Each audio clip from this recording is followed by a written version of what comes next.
The Dorkening and all affiliated shows are not intended for anyone under the age of 18. The following may contain discussions or scenes that have adult situations, graphic violence, nudity, strong sexual content, and graphic language. This show is intended for mature audiences only. Viewer discretion is advised. Everyone thinks because you're a zombie, you don't know good coffee. Well, they're wrong. We have very active lifestyles. It's not all wandering the countryside aimlessly or scaring passing motorists. And we all love a good cup of joe. And there's only one brew that gets my seal of approval. Deadly Grounds coffee is my guilty pleasure. Bold, robust, delicious. It's coffee that can wake the dead.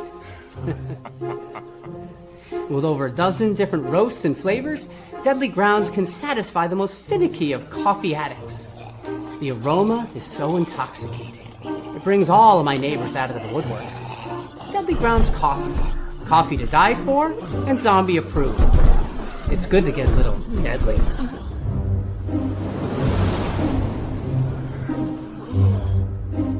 Use the front door!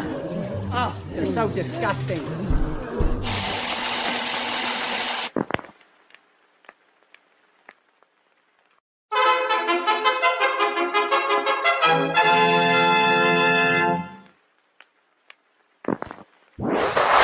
Persons under 18 will not be admitted.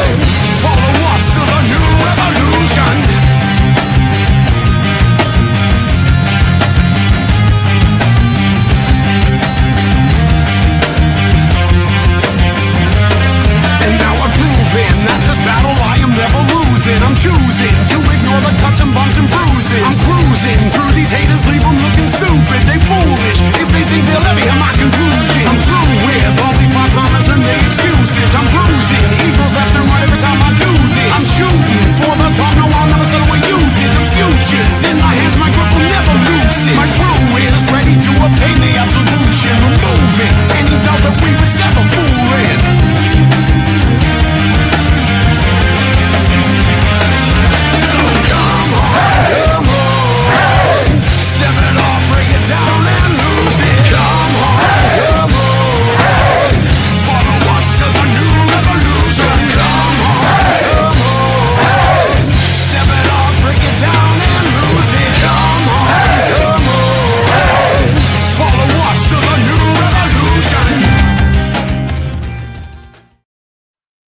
What's happening, everybody? Welcome to another kick-ass episode of Still Toking with. Yeah, you already know who I am. But before we dive into everybody else, I want to say we've been blessed over the years to have some legends, some icons, some legendary icons. And this gentleman tonight is in that caliber of legendary icons. Thank you. I can't say much more. There's the voice in my head. He just wants to pronounce because it's his birthday, folks. So yes, it's Mr. Holman's birthday. Check it out on Facebook. Wish him a happy birthday. But to get on with the show, the man that brings the flash every week, Mr. Jeffrey Mark. And before I get started, because you know that I have to, right?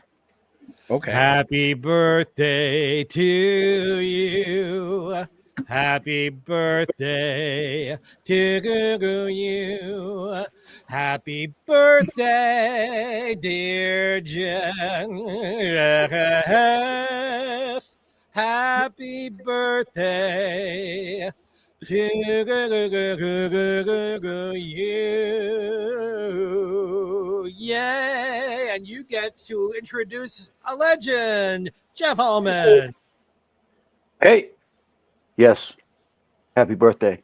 There's a bunch of other people that have birthdays today, so say happy birthday to all of them, too. Because that's important. Yeah. Happy birthday, everybody. Yeah. So, yeah, let's get this on. This guy's got a hell of a story. He's been around a while. I think everybody on the planet knows who this gentleman is. So let's just bring him right in, Mr. Richie Ramone. Yay! Wow, you have a nice voice there. Well, coming from you, thank you. So, Doing? yes, everybody on the planet definitely should know who this amazing gentleman is. He is the most powerful, fastest recorded drummer for the legendary punk band, the Ramones. And not to mention so much other. I mean, we could fill 5 shows with this guy's repertoire.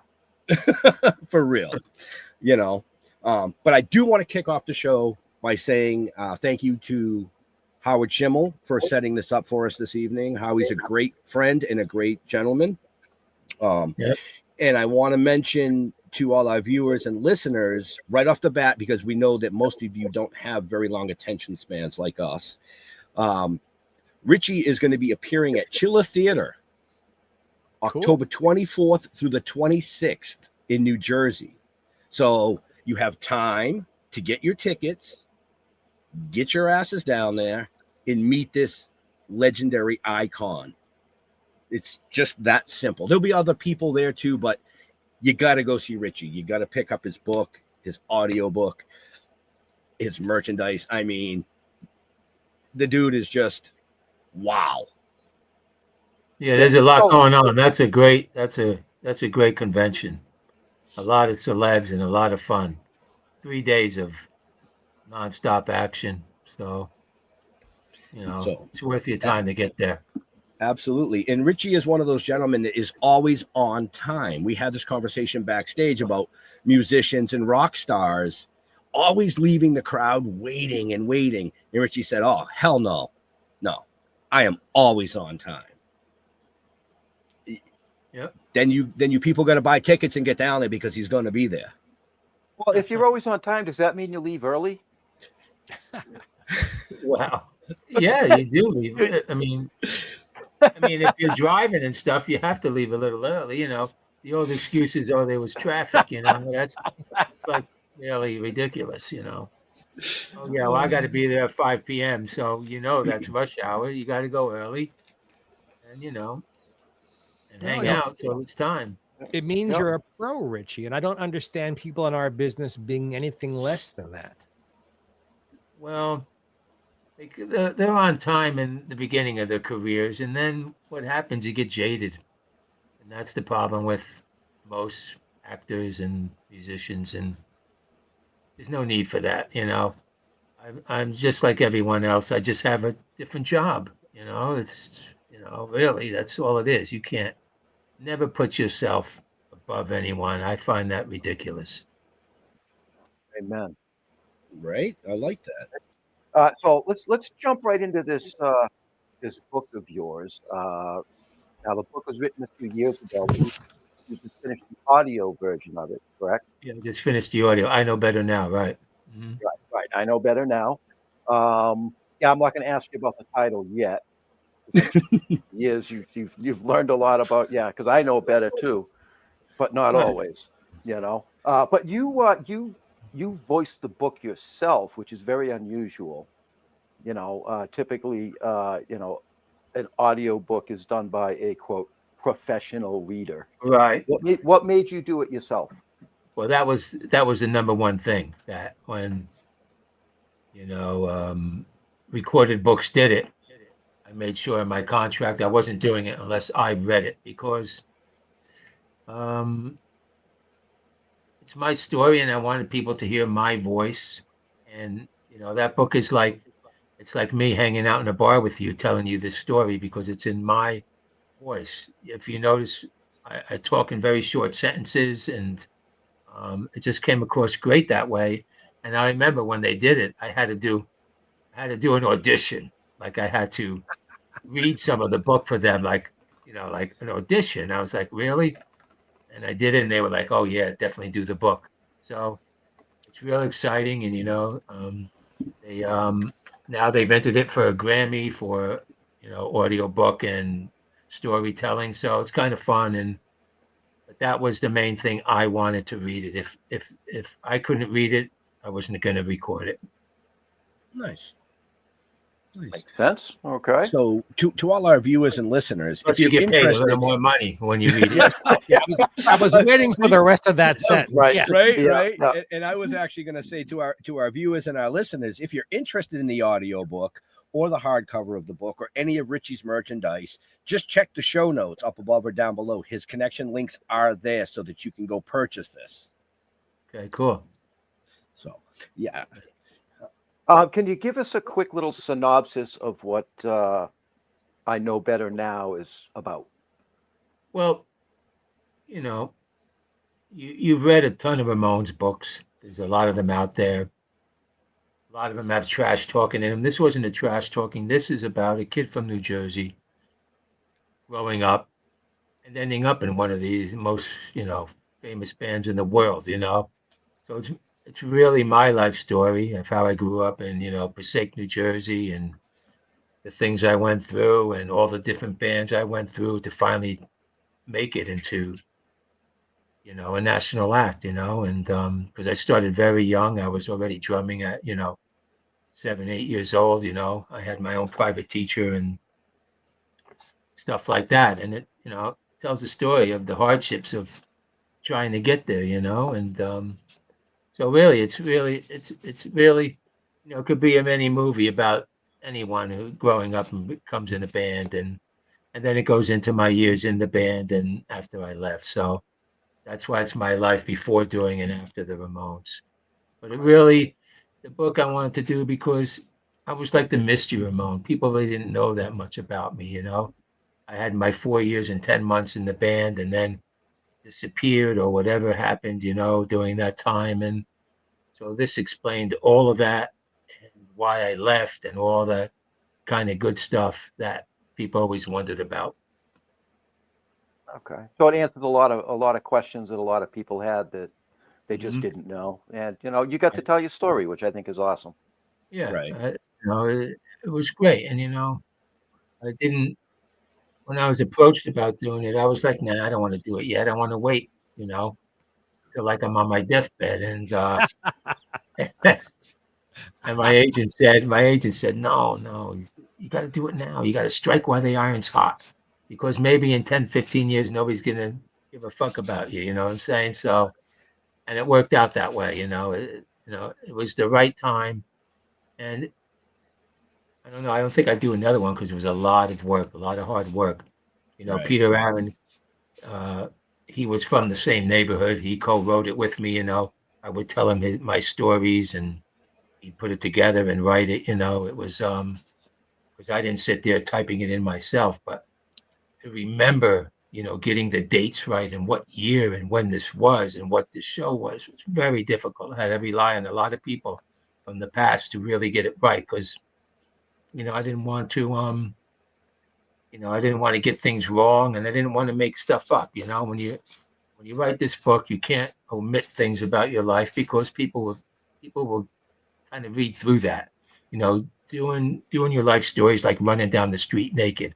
Took all my clothes off, and you got to know everything about my drug abuse and all the things that went on throughout those years. You don't omit stuff. If you're gonna do it right.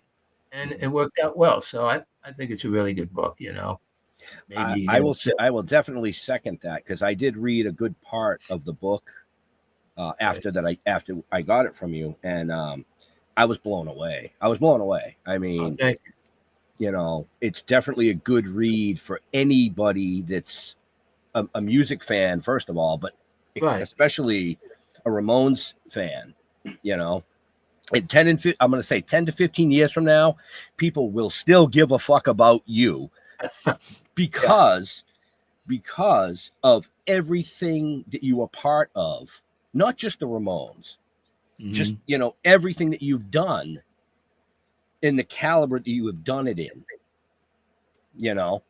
so from being a drummer to a writer to a singer, you've encompass that, and then jumping from that to being an author, voicing the audiobook, and not recently, but more recently, an actor.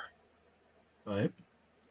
So yeah, I'm gonna say 10 to 15 years from now. I'm gonna say even 50 years from now, my grandkids will be sitting there talking to their kids, saying, "That band, the Ramones, holy shit! You got to hear this song." Yeah. Oh, that guy on the drums that's just breaking heads right and left. Oh, that's Richie Ramone. Yeah. The Ramones Right. will live in infamy. They'll go on forever. No doubt about that. Yeah. For many of us who managed to break through in the business, now Ramones and you, I mean, you're right at the top. But people think that those of us who have been in, especially those of us who have been in the business a long time, like we planned to become an icon or a legend or a superstar, whatever words people throw. But was there, there was for me, was there a moment where you said to yourself, holy crap, I'm that famous? Never. No, I never thought of it that way. I don't think of myself like that, as an icon or a legend or none of that stuff. It's just, I don't know. It's just not me, I'm just me. Perhaps that's why you're still a star. Well, Yeah, I don't know. I just find all that shallow.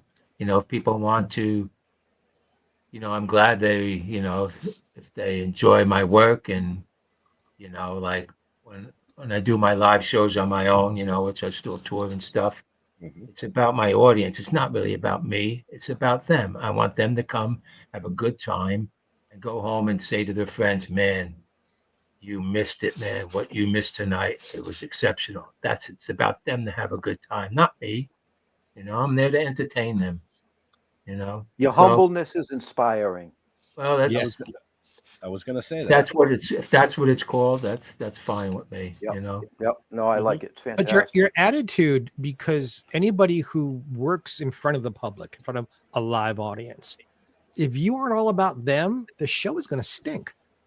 And that your attitude, I mean, always admired you. Now I'm like, I like this guy. Like, yeah, I want to have dinner with Richie Ramone because his head is in the right place. Well, I'm in LA. I could drive out there. I'm in Palm Springs, so it's not Right. that far. Right. Richie, you come out here, dinner is on me. Yeah, I definitely. Yeah, we should hook up. Sure. I'd love that. Didn't know we were doing dating services too. Right? What the hell? What's going on here? Richie, they're jealous. No, actually, I've said this before. I've met a lot of people over the years, and I really am not one that becomes starstruck. But the day that I met Richie at Northeast Comic-Con in Boxborough, Massachusetts, and I got to bring him over and sit down and do a 15-minute chat, I got a little starstruck. I'm not going to lie. I got a little starstruck, and it doesn't happen to me very often. I think Ronnie James Dio was one of the other gentlemen that I met that I was a little bit starstruck from. There's nothing wrong with being shoulder to shoulder to him, man. Well, it was more like my shoulder and his forehead, but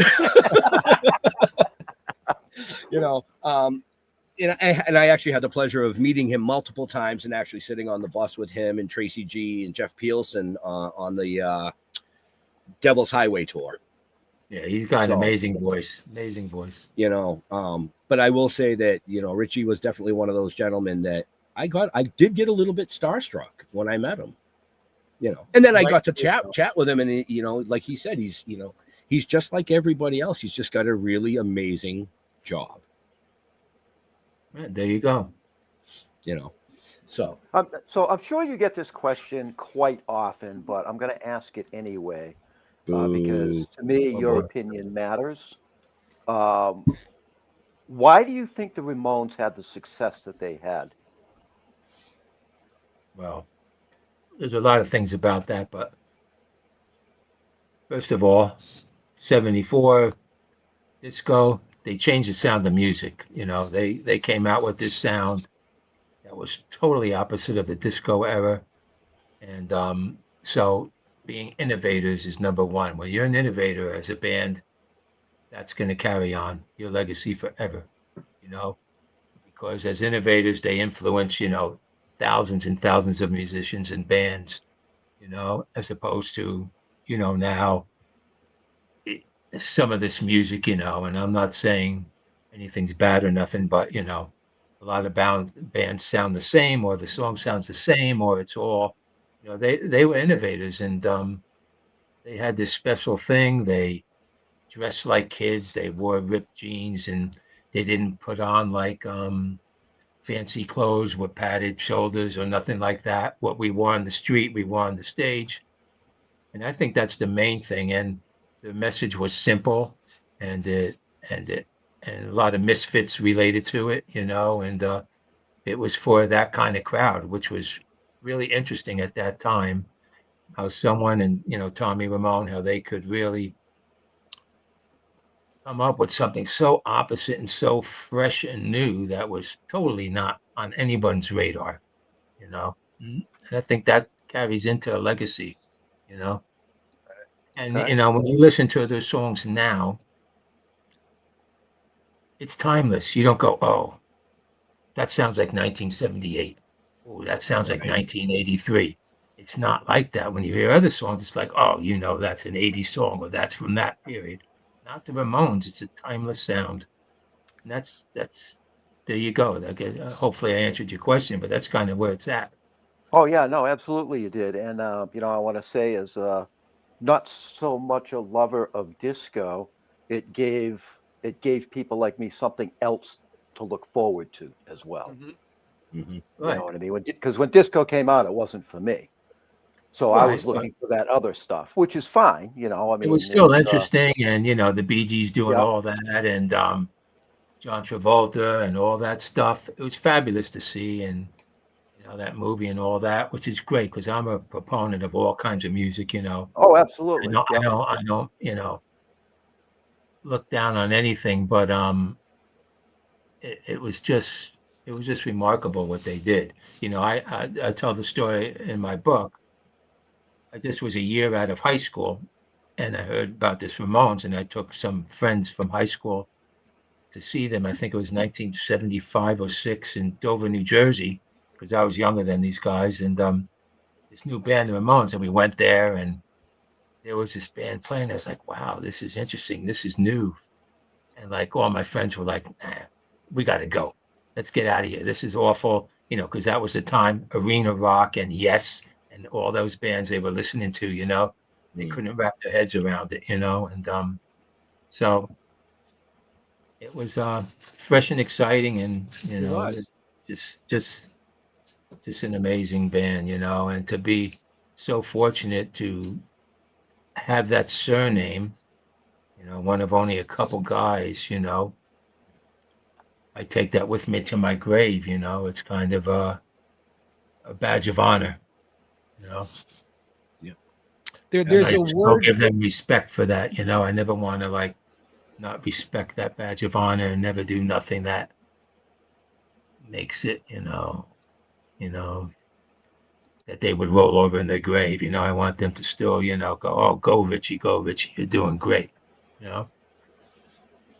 There's a word I think of with the Ramones, accessible. The music was accessible Yeah, because that's a good word. I'm older than everybody here, but I also come from a different background. I was a Broadway singer and a jazz singer, and I loved disco music, but I also loved going to places like Max's Kansas City. You must remember that place, Richie. Right. And seeing groups like the Ramones early, and like, I don't know how they're doing what they're doing. I don't even completely understand it, but I really enjoy it. Accessible to everybody. Right. Yeah, there you go. Cool. Oh, you almost impress me sometimes, Mr. Mark. There's a year into this. There's a lot about me you still don't know yet. And a lot we probably don't want to. Nah. So, you've produced a lot of solo stuff Yes. as well, which is kick ass, by the way. Did you not just recently release an album? Was it last year? I No. believe. When was it? Just- I don't know when I did. 2 or 3 years ago, I think. I forget. yeah. See, that's what happens, folks. As we get older, the gray hair, we start to just everything runs together. It was yesterday.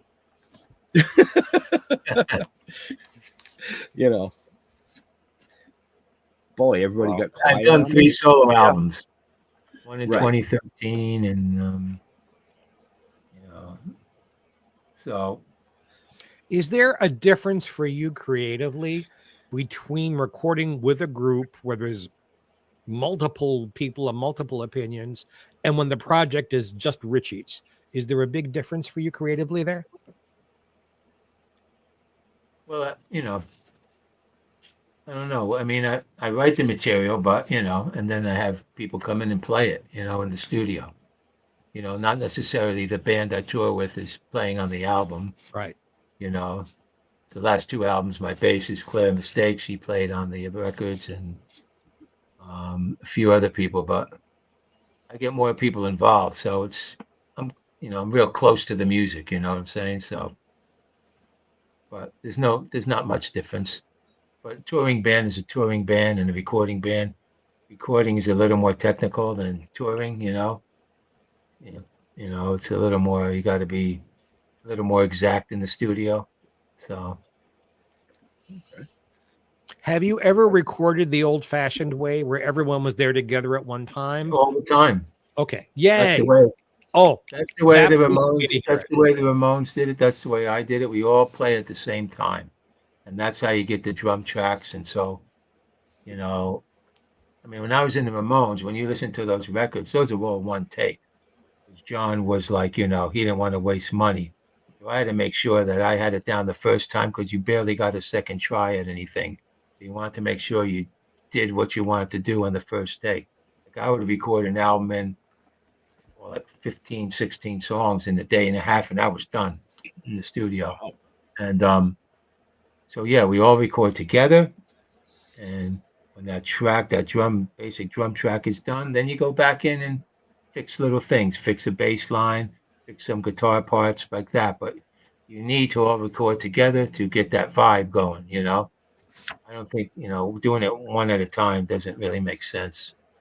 I agree The energy 100%. Yeah, the energy between everybody works. You're all in the room looking at each other. Whoa, yeah.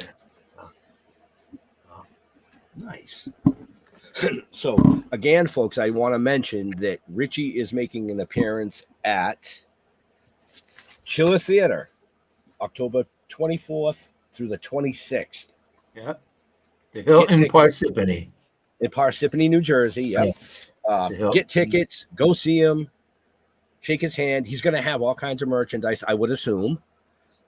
Oh, yeah. We have a lot of stuff and a lot of photos from different movies. And I have a couple albums and rare vinyl and stuff like that. So it doesn't get, around too much, so. It doesn't get any better than that either, folks. Drumsticks and full drumsticks and things like that. Very cool. So we've spent the first part of the show talking about music and the Ramones and things like that. I want to jump ahead now to you stepped into being an actor a few years back. You did a movie called Head Cheese, Protege Moy, with our friend Robbie Lopez, Mark Dodson. Did you do a cameo in Friday the 13th Vengeance too? Yeah, I had a pretty good part in that one. Friday the 13th Vengeance 2. Yeah, that was really cool. Where I get to, stab him right through the eye with my drumstick. I played and I was in a rock band, so that was a great film. Yeah. It was interesting. Robbie, got me into this. He came to one of my autograph shows and said, I want you to be in my movie. I was like, me, and that's how it all started. And then people started seeing me work there, and then a filmmaker would say, "Oh, I saw you in this. I want you to be in mine." And it snowballed. I never really auditioned for things or never really, went to casting calls or never thought of myself as that. Right. And it just kept getting bigger. And then, I was in a movie. And so I did those three. Then I did one in Miami called Youthquake. And now I have, now there's more coming out. The Boy from Below has just been finished. That should be out. That I have a cameo in, which is really cool. I don't want to tell you about it, but I'm the gravekeeper in that horror movie. And, I run the cemetery there. And Perfect. there's a movie called 259, like the time of day, where I play a clairvoyant. That's a pretty big part for me. And that's a true story that happened. And the latest project is I finally have my own 20-minute short film that should be going to be entered in festivals now and soon to be online. It's called Fallow, where I'm gonna keep talking. I'm just gonna do this. I'm gonna do this, folks. Right. This is the Yep. This it's is really about hardship and losing a loved one, and how I'm so tormented, as you can see by that picture. Just trying to get through life. I play a goat farmer in there. I have a farm and everything, and as my wife dies, trying to get through life without her, it was really emotional, very, very tough to do. Being in that character for a week was really difficult. So I'm really excited about that one. So there was a lot going on with that, and I'm just testing the waters, reinventing myself in ways that is kind of fun. And when I did these movies and doing movies, I gotta tell you, I think they party harder than rock stars, these actors. It gets really wild. I mean, when the lights go out and they say cut, done for the day, it can get pretty bananas at night. I'm telling you, there's some crazy stories about all that. And so I kind of fit right in, I was already prepared for that part. So I know, Jason and Naomi, they do fantastic work. Jason Brooks. Jason Brooks. Jason Brooks, amazing guy. Yeah, and I'm assuming they're all up Naomi in Seattle. They're in Seattle. Yep. Yeah, they're hard workers and they just keep on going. And I mean, it's fantastic, the stuff that they're putting out. Yeah. The Vengeance 2 and the movie 259 were both shot by them. And Cody Newton's a great cinematographer, and he also directed 259. So they're really a bunch of nice people, and they just love what they do. And you're doing these things. You're not doing these on big budgets, You're raising money, to do whatever you can do. These aren't $1 million movie budgets or nothing. You're making movies on, $30,000, $40,000, $50,000. It's crazy, But I will some say of them are better. I will say that crew, Jason Brooks, even Lopez, but Jason Brooks, like, it's a small world because you've worked with these people. We've been friends with them on the circuit and the tour and behind the scenes for 4 or 5 years anyways. Jason and Naomi are killing it out there in Seattle. Mm-hmm. And Robbie is doing the same in KC. These indie filmmakers are really, really starting to take the screen by storm. Yes, they are. I watch more indie than I do anything else these days. Oh yeah, I do too. So I want to congratulate you for this new one, Fallow, coming out, because you wrote it, and it's all about your story. I didn't write the movie. No, I didn't write it. Oh, I thought you wrote it. No, not Fallow. I didn't write it. You just acted in it? Yeah. No, you're just gonna burst my bubble like that? I don't want to start getting, phone calls. Oh, so if I say something I shouldn't say, you're still gonna get the call. Right. Richie, how much New Jersey is still in you? I'm from Brooklyn, And no matter how far away I get from it, somewhere at my core, I'm still a Brooklyn boy. Is New Jersey still in your DNA? Listen to my voice. I know. It's still New Jersey. Yes, I know. People go, "Oh, you from London or something?" No, it's New Jersey. But oh yeah, totally in there. I've been living in LA now for a while since I was back and forth, and then in 2009 I finally moved here for good. But there's nothing like New York and Jersey, that East Coast. I'll never get used to what is out here. Although I like the weather and I like the golf and that kind of stuff, but it's just it's different. I wouldn't want to. I don't think I'd want to be grow up out here. You know what I'm saying? I'm glad that I grew up on that East Coast. To give me Me that too. East Coast brain, that East Coast vibe, and that Besides, you kind can't of get a attitude. decent get a decent slice out here. Right, totally. And to just grow up with that kind of attitude, I think that really helped. So, but as you get older, you're not in the clubs all night long. You know what I'm saying? So now you can live out here and have a car, woo, stuff like that. as I opposed to felt the being- same way when I moved to LA. A car, ooh. Right. Mhm. So Hey, you yeah, spend but your youth. You yeah. spend your youth riding the tubes and the subways and the buses. A car is a big Yeah. deal. Mhm. Oh, I know. I just like the way you guys said it. Like you moved to California, LA. Woo, we got a car. Yeah, but now you can sit on the freeway for 17 hours just to go Right. 5 minutes. Well, you learn how to work. You learn how to work around those hours. Yeah. Luckily, you don't have a 9 to 5 job where you have to do that. So Right. okay. Another And thing I'd about rather- being on time, if I'd- I have to be somewhere at a certain time and I know there's traffic, you're going to leave early. So And I'd rather be sitting in my car listening to the Ramones than on the PATH there you train go. hanging Mhm. from a strap. Right. True that. Although that has its charm too. What you see there, but now, as a kid, it had its charm. How many Now times now we go to Walmart. Now how we many go to times Walmart. I fell asleep on that train so many times on the F train, end up in Bed-Stuy, oh my God, where am I? Like you wake up at the end of the train and you got to go all the way back. Yeah, Coney Island. Right. So, yep. Cool. See, I use the word accessible. You, Richie, you are accessible. Maybe that's part of your success. You're so 100%. open. You're so open. It's wonderful.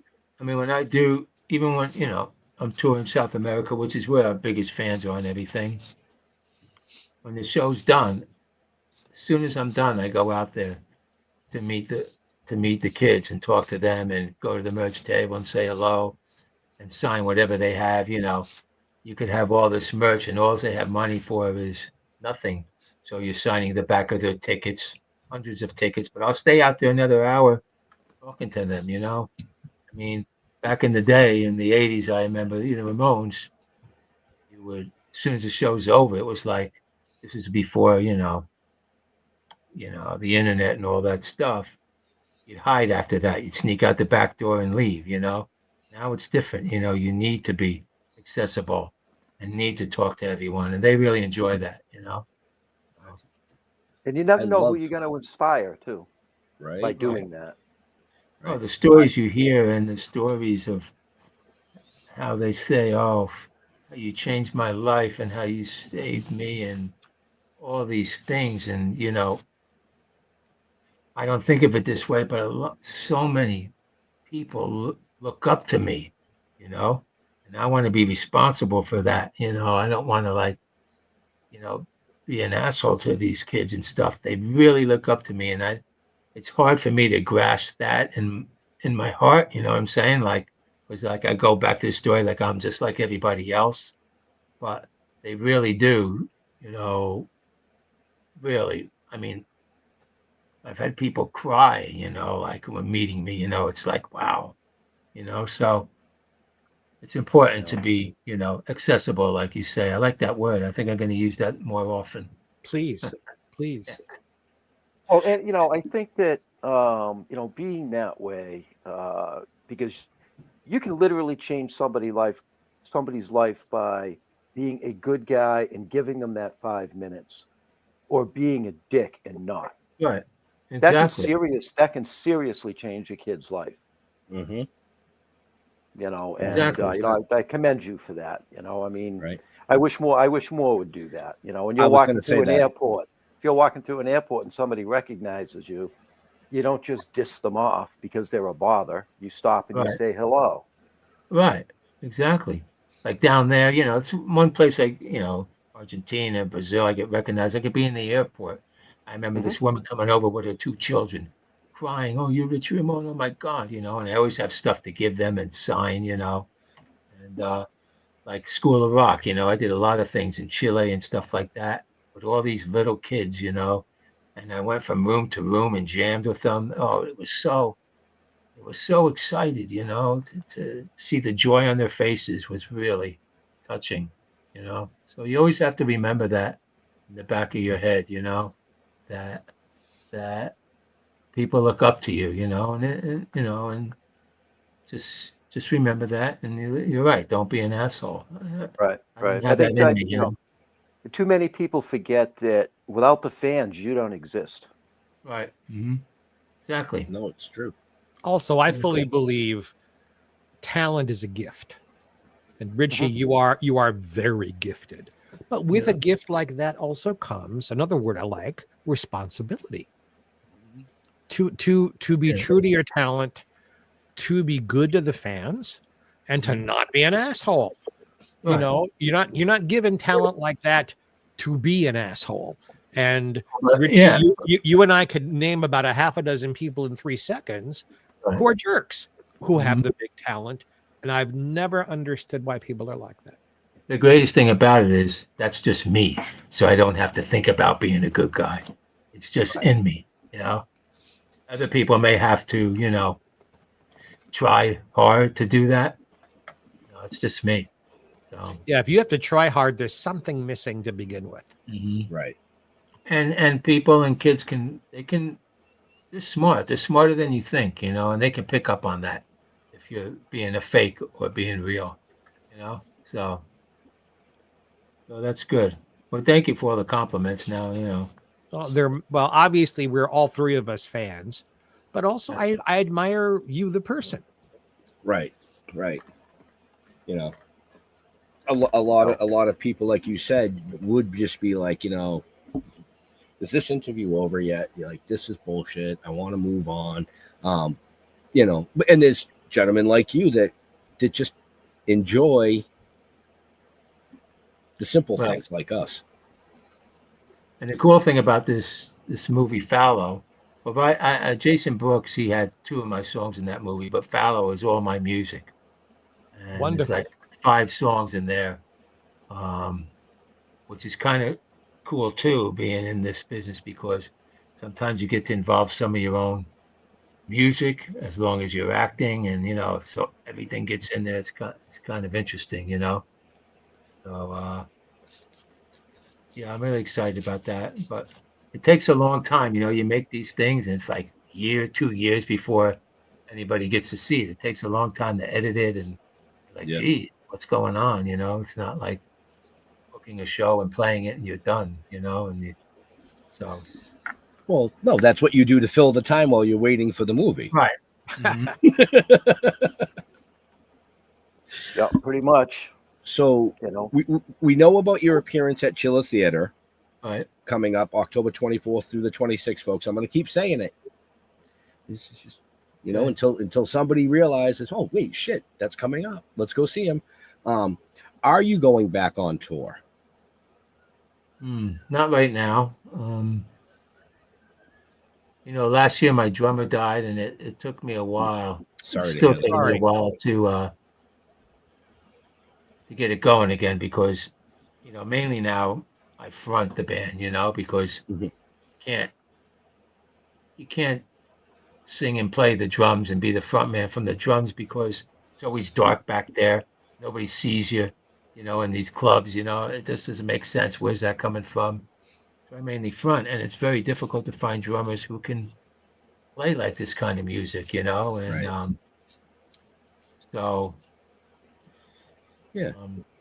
I'm thinking, you know, next year I should be doing some things again. You know, I wanted to give it a rest Yeah. and get all my shit together and start writing some more things. But Right. you know, I dove into that acting head first, and there's some more scripts I'm reading now and stuff like that. But yes, I would definitely get out there again because you know I need to see the world at least one or two more times on the tour Right. before I don't do that anymore. You know, Mhm. you know, you struggle a little bit now, as you know, being late 60s, 69 years old now, and You look incredible. to be singing about, you know, teenage rebellion or I want to be your boyfriend and stuff, or, you know, kind of feels a little weird to me sometimes, you know, like stuff like that, you know, but I have to get over that and just do what I'm going to do. So I'm not Right. sure, you know, Let's write some tunes how about long I'll old do it. people. I was just Huh? gonna say, write some tunes like, you know, I can't find my pills. The diuretic Oh, kicked in.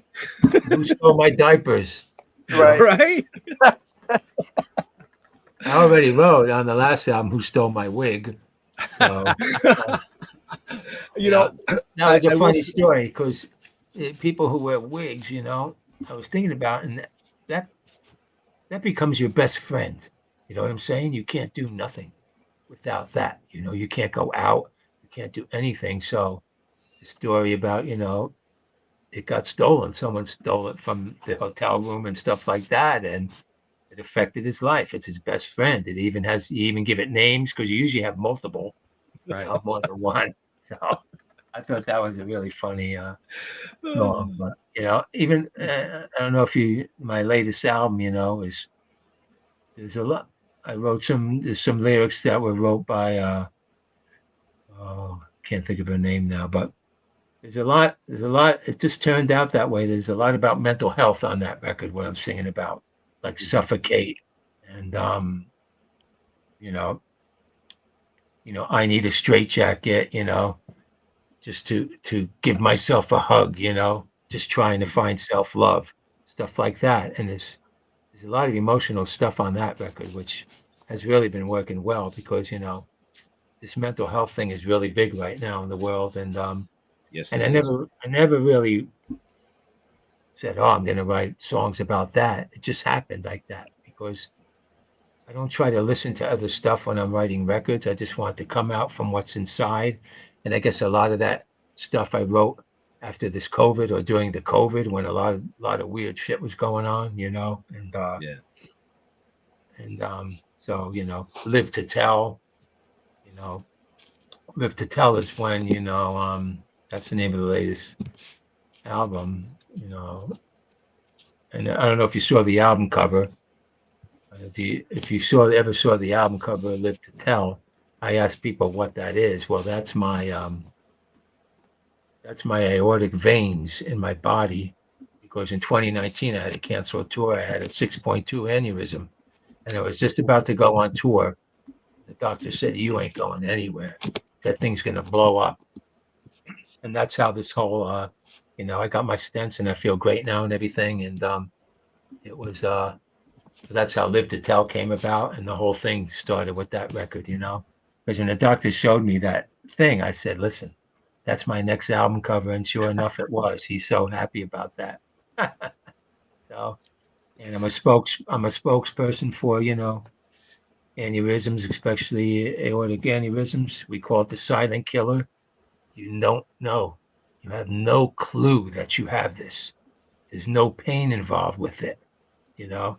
It's just a swelling of the vein that gets bigger and bigger till it blows up. And then there's like a 2% chance of living after it blows up.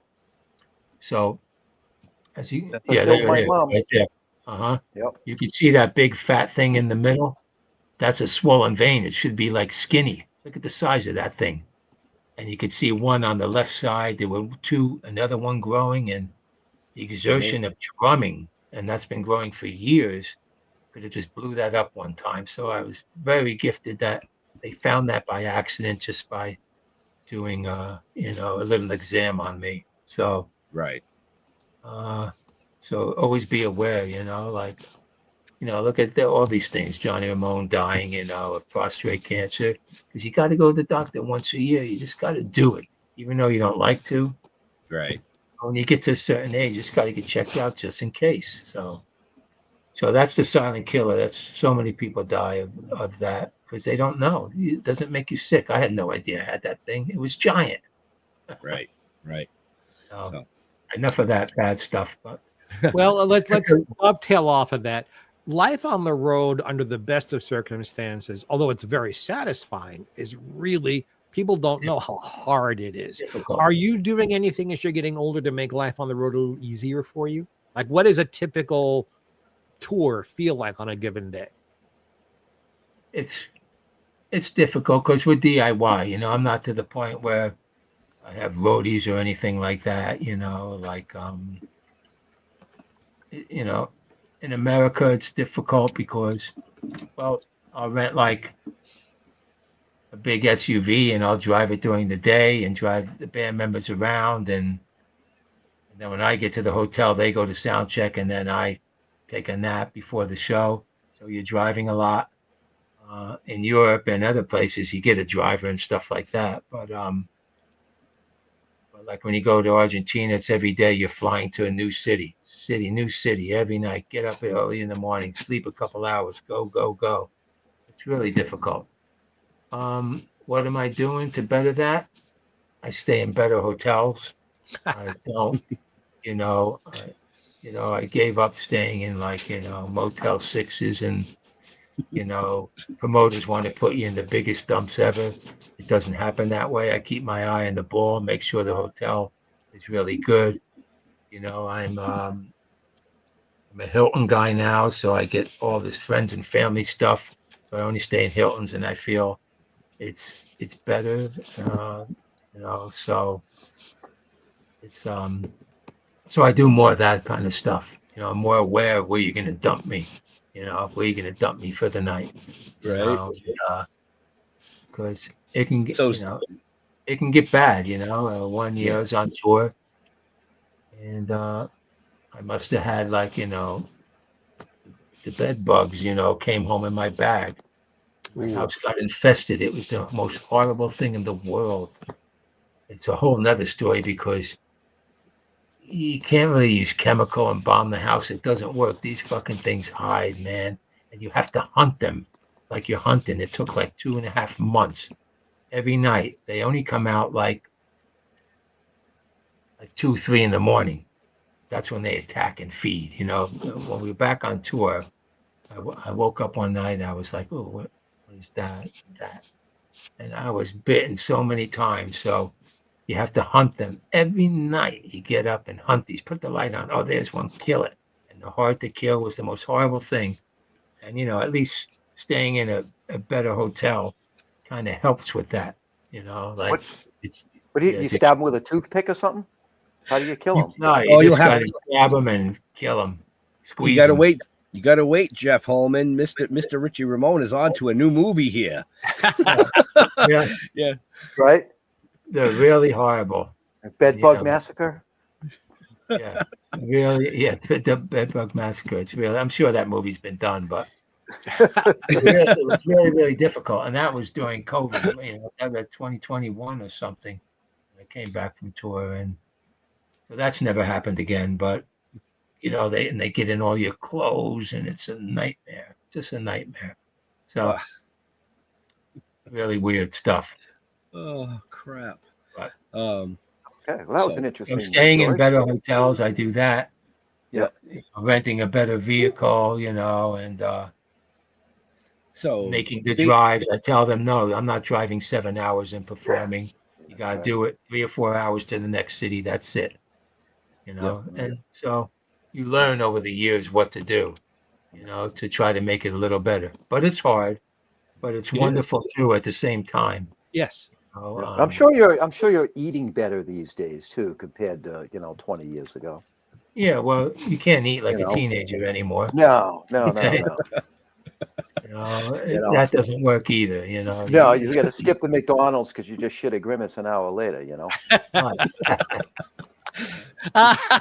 Although once in a while, enjoy that White Castle. Yeah. Right. So Yeah, I mean, you gotta eat healthy. You gotta take care of yourself. You know. Yeah. I mean, look at these guys like Alice Cooper, and they're like well into their 70s, and they're still doing it. And, I thought he was like 105. Oh no, that's Mick Jagger. right, he's 82 or something. That's a different kind of music. That's a blues-based music. Yep. Punk rock is so aggressive and so hard, and we never stop. That hour and 10 minutes is brutal. The You energy know, required to do what you do is absolutely amazing. It's way more than playing, backbeat music, So I think you can go a lot longer doing that kind of stuff than this kind of punk rock stuff. No, I think you're absolutely right. I mean, the conditioning that it takes to be a drummer is insane. One of my relatives, my cousin, is a drummer for the death metal band Thy Will Be Done, and similar situation. He had As It Is in Heaven. What's that? The next line, on earth as it is in heaven. Exactly. Yeah. But I'm a Catholic boy. A few years back, he had a similar situation, a health issue similar to yourself, where he had an imperfection with his heart, had a heart attack in the middle of the night, very mild, but ended up in the hospital. They induced a coma, but they told him straight out, it's because you're a drummer that you're still alive. Because there is no really other conditioning out there for somebody in you guys' caliber, where, a death metal band is they're constantly aggressive and hard. Punk rock is the same way, right? So if you were a drummer for Ned's backstore band over here and you only played once a week, odds are, right, the conditioning's, not you as can drum and you can drum and drink beer at the same time. You can't do that in this kind of music. Right. You have to have somebody pour it for you. Richie, you mentioned something earlier in our talk this evening, and we kind of flew over it. And if you don't want to talk about it, I'm just asking. You did mention periods of drug abuse around you. Was that something you had to deal with? No, not. This is another thing. I never became like, the addict. I always knew when it was time to stop. Good for you. I know guys that, if they did coke, they got to do it for 5 days straight and never sleep. That wasn't me. That was me. Yes. Yeah. I kind of knew when it was time to stop. And, marijuana, you never have to stop. But any of those other drugs, it was, I kind of knew that I had to stop. I never was addicted to heroin or never shot up, mainly because I really wasn't around that crowd. I'm sure if I was around that crowd, I would have been there, and maybe that would have got me. But I really wasn't there. A lot of that stuff was happening early 70s in New York City, and I really wasn't quite there. I didn't really come on the scene till 79, kind of, and by then we kind of knew better than that. But it all depended on who you hung out with. I used to like to smoke angel dust and put it in, because it always tasted like peppermint. And I would tell my friends, oh, it's peppermint rolling papers, and watch them just go to the floor, on angel dust, Remind me never to smoke a joint with this guy. I don't know if you could find that anymore, but that was really interesting stuff. And, all the psychedelics. I used to like to do all the psychedelics and all that kind of stuff. But as far as, shooting the stuff, I was never around that crowd. So I'm blessed that way because I lost a lot of friends to that. Right. Yep. I can appreciate that story. I mean, I had a coke problem. I never shot up, but my reasoning is because I, in my head, thought that if I ever did stick a needle in my arm, that would make me an addict.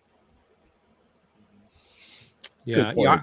Our friends out there know I'm clean and sober 36 years. And okay. For the people out there in our business, especially the music people who manage to sidestep. That's like, yes, yay, yay, yay. Perhaps that's why you look so good and you're still working, because you knew when to stop. And maybe you don't have the ism in your DNA either. Could be. Right. Yeah. That's possible. See, I'm that way. I don't have the ism in my DNA, or in my character, I should say, because I was always that one that could drink and put it down. I could go out and pick up a straw for the night and put it down the next day. People I can had drink the- all the I vodka follow- every day, you know? I mean, they Oh, could yeah. just drink, you know, that really Yeah. wasn't me. Right. Throw up So- and that would be it. I'm done now. Now I gotta wait. Yeah, There was a new bottle of Stoli in my freezer every night. Yeah, see? No. You No. bad man, Mark. Such I a was. I'm You gotta- very lucky that I had the moment of clarity and got better, and I'm Did still. someone help you with that moment of clarity? Did you have Somebody some jumped love in your life that helped that? Somebody jumped off my balcony There you on go. mushrooms, and I said, I'm next. I better do something about this. So yeah, they helped me by being a really bad example of what I didn't want to have happen to me. No, I reached out for help, and I got clean and sober through 12-step programs. So you turned the ism into a wasm. Yeah, it's a good joke. It's always here. I mean, it It doesn't is. go. It doesn't go away. No, but it's always here. I think 30 seconds. I think of the ism as this really powerful guy with huge biceps, and as long as what I'm doing is more powerful than that biceps, I don't have to worry about it.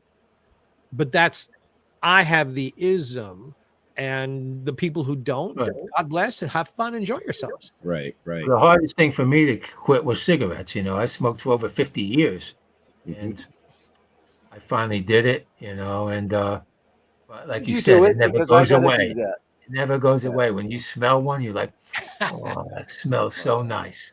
But I've never. I It's got to been, do that. it's been Yeah. like 8 years now that I haven't had a cigarette, and now you know, it doesn't matter. Congrats. You know, Again, no wonder you look so good Right. and So- have the energy to do all of these wonderful projects. thank Right. you. So we are just a touch over time. I don't want to Okay. keep Richie too long, because I promised Howie that I wouldn't. So with that being said, Mr. Holman, do you have any last questions? It's for this amazing. You today? didn't ask any hard questions. Oh, why did you quit the Ramones? Or why did you do that? Well, you know what? Because that's No, all that's been not what done. it- No, That's this just- show is I like everybody that. asked- yeah, everybody asked you that question, so why should Right. we? right. I was just going to say, if they want to know that, You know there's the 100. answer. We already Yeah, know there's the a- answer. There's 190,000 interviews with you out there that already have that.